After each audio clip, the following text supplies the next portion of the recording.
여러분 안녕하십니까? 대통령실과 정부 여당이 설 명절을 앞두고 민생 안정 대책을 발표했습니다. 취약계층의 전기요금 인상을 다시 유예하고 소상공인의 대출 이자를 줄여주는 등의 내용이 담겼는데요. 민주당은 총선을 위한 선심성 생색내기 정책이라고 비판했습니다. 손하늘 기자가 보도합니다. 한동훈 국민의힘 비상대책위원장 취임 이후 처음 열린 고위당정 협의회. 우선 취약계층 365만 가구의 전기요금 인상을 다시 늦추자는 데 합의했습니다. 정부는 앞서 지난해 5월 전기요금을 5.3% 인상하면서 취약계층은 적용을 1년 유예했는데 국민의힘의 요청을 받아들여 한 차례 더 연장하겠다고 발표했습니다. 취약계층의 전기요금 부담이 증가하지 않도록 정부가 적극 나서줄 것을 요청했고 정부는 이를 수용하기로 하였습니다. 소상공인과 자영업자 40만 명을 대상으로 제2금융권 대출 이자를 최대 150만 원 줄여주고 설 성수품 16개 품목의 공급을 늘리고 정부 할인 지원율도 높여 지난해 수준 아래로 가격을 안정시키겠다고 밝혔습니다. 이번 설 연휴 기간에도 고속도로 통행료는 받지 않기로 했습니다. 계층 간 격차를 완화하고 서민 지원을 대폭 강화하는 대책이라고 대통령실과 정부 여당은 강조했습니다. 한동훈 위원장은 당과 정부 대통령실이 한 호흡으로 일해야 한다고 당부했고 대통령실도 여당에 힘을 실었습니다. 아무리 총선을 앞두고 있는 정국이지만 실현 가능성 없는 정책이라든가 그냥 기대만 부풀려 놓고 책임지지 않는 정책은 저희 당은 하지 않으려 합니다. 국민의 목소리를 가장 민감하게 들을 수 있는 곳이 당입니다. 때문에 정부는 당이 전하는 민심을 바탕으로 정책을 만들어야 합니다.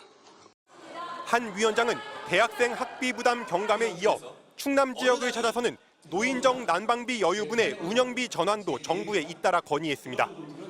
다만 이태원 참사 특별법 거부권 행사나 설 특별 사면은 거론되지 않았다고 전했습니다. 민주당은 선심 쓰듯 발표했지만 새로울 것은 없었다며 특히 전기요금 인상 유예에 대해선 총선을 위한 폭탄 돌리기라고 비판했습니다. MBC 뉴스 손하늘입니다. 독립 성향의 민진당이 3연속 집권에 성공하자 하나의 중국을 고수하는 중국은 불편한 기색을 드러냈습니다. 바이든 미국 대통령은 불필요한 자극을 하지 않으려는 듯 대만 독립을 지지하지 않는다고 짧게 입장을 밝혔습니다. 베이징 이문현 특파원의 보도입니다. 독립 친미 성향의 라이칭더 총통 후보가 당선을 확정지은 건 어제 저녁 8시쯤. 약 2시간 뒤 중국은 대만 독립을 단호히 반대한다며 선거 결과는 민진당이 주류 민의를 대표하지 못한 것을 보여준다고 밝혔습니다. 직전 총통 선거 때보다 득표율 17%포인트가 떨어져 과반수 득표를 얻지 못한 것을 지적한 것으로 보입니다. 중국 관영 언론도 당국 입장이 나온 뒤에야 정부 입장문을 그대로 낭독하는 수준의 보도를 했습니다. 民进党并不能代表岛内主流民意。 친미 성향 민진당의 재집권에 조 바이든 미국 대통령은 굳이 중국을 자극하지 않으려는 듯 짧게 입장을 표명했습니다.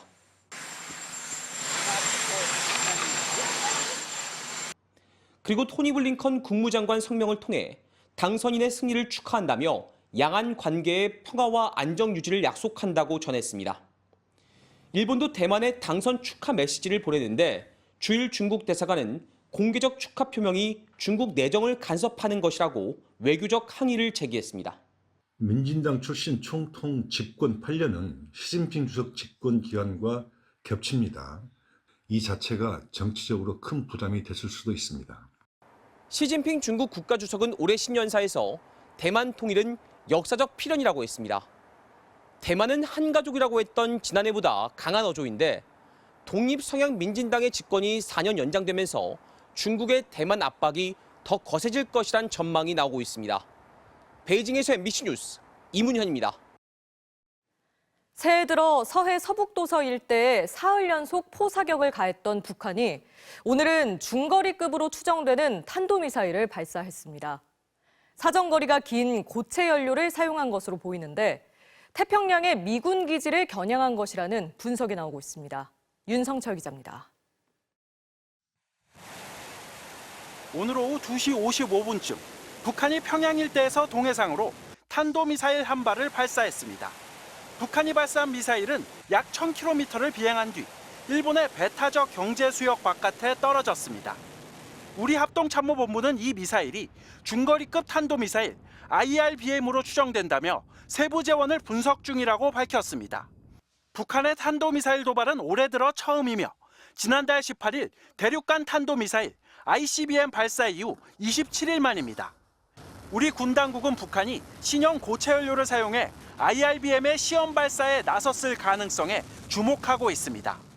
북한은 지난해 11월 신형 IRBM용 대출력 고체 연료 엔진을 개발해 1, 2단 엔진의 지상 분출에 성공했다고 밝히기도 했습니다. 고체 연료 탄도미사일은 사거리가 길고 발사 전 주입 단계가 필요 없어 기습 공격도 용이한 것으로 알려졌습니다. IRBM의 사정거리가 최대 5,500km에 달하는 만큼 괌과 알래스카 등 미군의 태평양 기지까지 위협할 수 있을 것이란 분석도 나옵니다. 괌 미군 기지에는 B-52 전략 폭격기 등 미군의 전략 자산이, 알래스카 미군 기지에는 지상 발사형 ICBM 요격 체계가 배치돼 있습니다. 북한은 지난 5일부터 사흘 연속 서해 서북도서 일대에 대한 사격에 나서는 등 새해 들어 위협 수위를 끌어올리고 있습니다.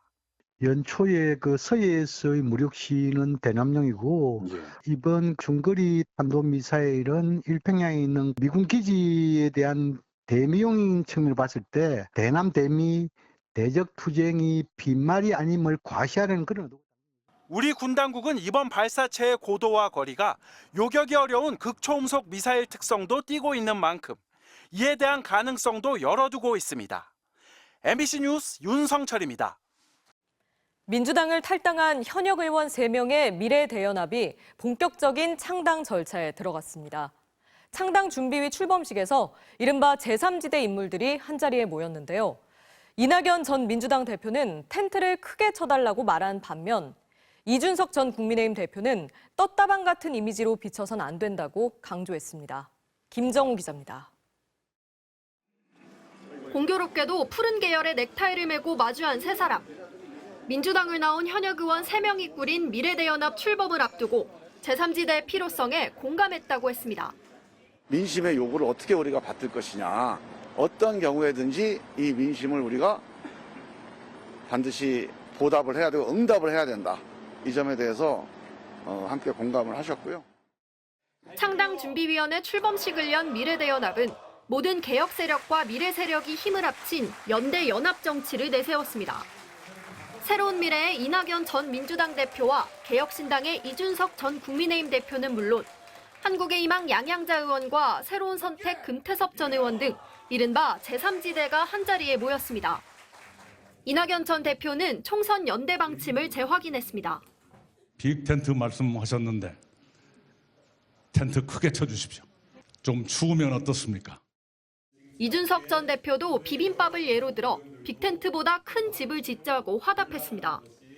다만 너무 급하면 죽이 된다며 다음 대선까지는 무조건 함께할 것을 서약해야 한다고 속도 조절에 나섰습니다. 떴다방 같은 이미지로 비친다고 한다면은 저는 그런 결사체에는 참여하고 싶은 생각이 없습니다. 녹화 방송을 앞둔 이낙연 전 대표와의 대담에서 타협할 수 없을 정도는 아니지만 선명한 차이도 발견했다고도 말했습니다. 제3의 선택이 필요하다는 원칙은 같지만 지지 기반과 정책 방향의 차이가 분명한 만큼 실제 한 지붕 아래 모이기까지 난관이 적지 않다는 걸 예고한 거란 해석이 나옵니다. MBC 뉴스 김정우입니다. 음성이 아닌 얼굴 표정으로 감정을 읽어내는 AI 로봇. 심리 상태에 맞게 음료를 만들어주고 집안일도 대신 해주는 로봇을 머지않아 가정에서 만날 수 있게 됩니다. 로봇 기술이 접목된 헬스케어 산업도 빠른 속도로 발전하고 있는데요. 미국 라스베이거스에서 임현주 기자가 취재했습니다. 사람의 얼굴을 인식해 운세를 알려주는 AI 점성술사. 초고성능 메모리에 관상과 역술 관련 데이터가 저장돼 AI가 빠르게 신년 운세를 분석해줍니다. AI용 저희 HDM 반도체는 다른 반도체에 비해서 훨씬 더 시간당 처리 속도가 높고 많은 양의 데이터를 처리할 수 있기 때문에 AI에 아주 적합한 초고성능 반도체라고. 사람의 얼굴을 본 뒤 감정을 파악하고 그 감정 상태에 맞는 칵테일을 만들어주는 AI 로봇. 사람이 먹다 남은 음료수를 직접 버리고 또 분리수거까지 알아서 해줍니다. 집안일을 하는 것뿐 아니라 사람의 심리까지 읽어서 도움을 주는 가전도 상용화가 멀지 않았습니다. 세계 가전 전시회장에서 드론 축구대회가 열렸습니다. 국내에서 개발한 AI 드론을 이용한 게임인데 드론볼이 동그란 골대를 통과하면 득점이 인정되는 룰이 축구와 비슷해 보는 재미를 더했습니다. 로봇 기능을 탑재한 우리 기업의 안마의자. I'm very tired and my feet are aching at the end of the day and the massage from this chair makes my feet feel wonderful. 로봇처럼 두 다리를 움직이며 근육을 자극해주는 기술로 CES 혁신상을 받았습니다. 의료기기 베이스에 로보틱스 테크놀로지를 적용해서 이제 헬스케어 로봇으로 진화하는 또 다른 혁신상 수상 제품인 이 침대엔 의료기기가 탑재돼 있습니다. 기기를 사용할 때마다 사용자의 의료 정보가 저장돼 치료에 도움을 줄 수 있습니다. 헬스케어 산업에도 AI와 로봇은 빠질 수 없는 핵심 기술로 자리 잡고 있습니다. 라스베이거스에서 MBC 뉴스 임현주입니다.